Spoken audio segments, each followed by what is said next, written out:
So last time we spoke of childhood as a carefree bubble. We've seen also that in its earliest stage the self-image is absent but develops over time as a content of memory. Today we further elaborate on this, and then I'll introduce the psychic features of the unbearable age, puberty. To understand what is to come, a brief reiteration on my last video is necessary.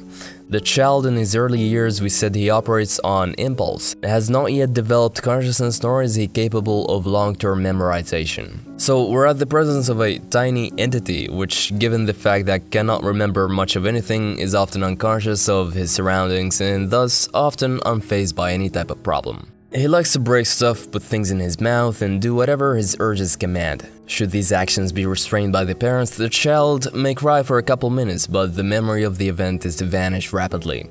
Even after he's constructed an ego, he still remains untroubled. The restraints put forth by the parents do inhibit his compulsiveness.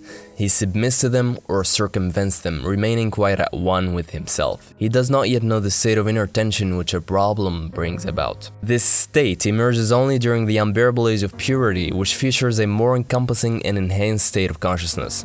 Carl Jung calls it the dualistic phase, which comes right after the child has developed an ego, a self-image. We said that even after the child has developed that self-image, he still has zero personal troubles. Conversely, this dualistic phase refers to a point where problems at last gain access to that inner world of the child.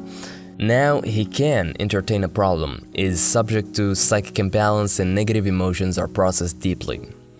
Resorting to psychological terms, we would say the state induced by a problem, the state of being at variance with oneself, arises when, side by side with the series of ego contents, a second series of equal intensity comes into being. This second series, because of its energy value, has a functional significance equal to that of the ego complex. We might call it another second ego, which in a given case can wrest the leadership from the first. This brings about an estrangement from oneself, the state that betokens a problem. The dualistic phase is thus the age of puberty.